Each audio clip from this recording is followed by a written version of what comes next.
LIC of India presents Union Budget 2025, co-presented by Sensodyne, co-powered by SBI, the banker to every Indian, and LIC Housing Finance Limited, associate partner ACC and Ambuja Cement. Mumbai का अगर हम जिक्र करें तो दलाल street का जिक्र करना पड़ेगा। Bombay stock exchange, national stock exchange सब वहीं पर हैं और आज शनिवार होने के बावजूद बाजार खुला है क्योंकि बजट है। और बड़ी बात यह है कि बजट से पहले बढ़त के साथ कारोबार कर रहा है बजट। सेंसेक्स और निफ्टी में बढ़त देखी जा रही है। सेंसेक्स में करीब 150 अंकों की बढ़त, निफ्टी में करीब 50 अंकों की बढ़त देखी जा रही है। और यह एक क्या शुभ संकेत है, क्योंकि अगर शेयर मार्केट किसी देश की इकोनॉमी का इंडिकेटर नहीं है तो यह तो है कि उसमें बहुत सारे लोगों का और खासकर मिडिल क्लास का वहां पर अगर पैसा लगा है तो फिर वो क्या उस पैसे को और सेव करने के लिए और बढ़ाने के लिए बजट में सरकार क्या कुछ करेगी, कोई डायरेक्ट कोई इनडायरेक्ट कोई मेजर ऐसा यहां पर होगा। तो बढ़त के साथ खुले हैं कारोबार बाजार यहां पर बढ़त के साथ, लेकिन वो अभी काम भी कर रहे हैं।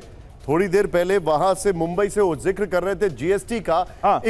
इकोनॉमिक सर्वे में कहा गया है जीएसटी का जो संग्रह है वो करीब 11% वृद्धि का अनुमान है, यानी कि करीब 10.62 लाख करोड़ ये जीएसटी का अनुमान है।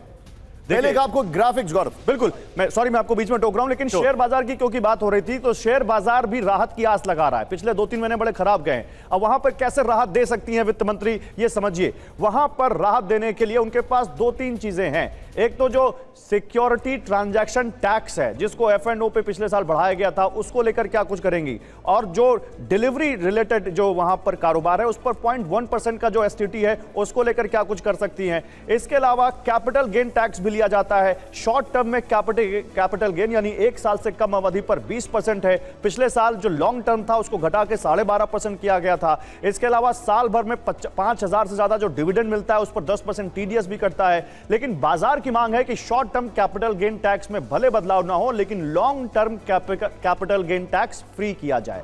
LTCG, सिक्योरिटी ट्रांजैक्शन चार्ज भी कम किया जाए, STT। हालांकि बता दें कि साल में 1.25 लाख तक की कमाई पर कोई टैक्स LTCG पर नहीं लगता है, लेकिन उसके बाद आगे अगर आपका LTCG है तो उस पर टैक्स लगता है।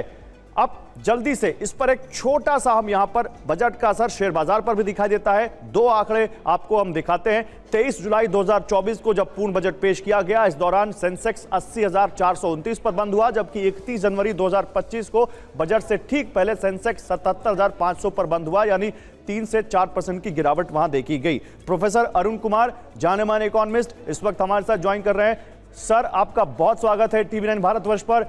शेयर बाजार अगर हमारी देश की इकोनॉमी का मुख्य इंडिकेटर नहीं है तो कम से कम ये तो बताता है सर कि यहां पर किस तरह से जो देश की कंपनियां हैं वो कैसा कारोबार कर रही हैं, लोगों का पैसा कितना बढ़ रहा है या घट रहा है। सर, मैं शेयर बाजार के साथ साथ पूरे बजट पर आपका एक कमेंट कि आज के बजट में वित्त मंत्री के पास कितना रूम है आम आदमी को, मिडिल क्लास को कुछ बड़ा तोहफा देने का, ये जानना चाहता हूं। देखिए, देश के सामने 2 समस्याएं हैं। एक अंदरूनी समस्या है और एक बाहरी समस्या है जी। अंदरूनी समस्या ये है कि बेरोजगारी है और दाम बढ़ रहे हैं और हमारा ग्रोथ रेट कम हो गया है। ये 3 चीजों पे ध्यान देना पड़ेगा। और बाहरी समस्या ये है कि ट्रंप साहब के आने के बाद ये डर है, खतरा है कि हमारे टैरिफ्स बढ़ जाएंगे अमेरिका में जो माल भेजते हैं, और हमें इंपोर्ट ज्यादा करना पड़ेगा। इन दोनों की वजह से हमारे रुपए में गिरावट है, जिसकी वजह से इन्फ्लेशन भी तेज होगा, उससे फिर गिरावट होगी। तो इसलिए जो वित्त मंत्री हैं वो हमारे देश में क्या कर सकते हैं वो तो उनके हाथ में है, लेकिन बाहर से क्या होगा वो उनके हाथ में नहीं है। और उसीलिए अनसर्टेनिटी बहुत ज्यादा है इस समय। इसीलिए बाजार गिरा है, जब से ट्रंप साहब आए हैं तब से बाजार गिरा है। तो ये जो हमारी जो बेरोजगारी है और जो हमारे दाम तेज बढ़ रहे हैं, इकोनॉमिक सर्वे में भी बताया गया है कि रियल वेजेस गिरावट पे हैं। तो अगर रियल वेजेस गिरावट पे होंगे तो डिमांड कम होगी, जब डिमांड कम होगी तो हमारी जो कंपनियां हैं उन पे असर पड़ेगा। हमारे असंगठित क्षेत्र पे तो असर हो ही रहा है, लेकिन संगठित क्षेत्र पे भी असर पड़ रहा है। आप देखेंगे कंपनियों के प्रॉफिट्स इस समय काफी कम हुए हैं पिछली तिमाही में, जो अभी रिजल्ट्स आए हैं। तो उनको अगर हमें बढ़ाना है तो हमें अपनी डिमांड जनरेट करने के लिए कदम उठाने पड़ेंगे। अब जो हमारे जो रिसोर्सेज हैं, रिसोर्सेज में भी प्रॉब्लम आएगी, क्योंकि जो आपका टैरिफ है वो आप कम करेंगे तो कस्टम ड्यूटी कलेक्शन कम होगा। आपके अगर एक्सपोर्ट कम होंगे तो उसका मतलब है अंदरूनी डिमांड कम होगी, तो उससे फिर ग्रोथ रेट और स्लो डाउन करेगी।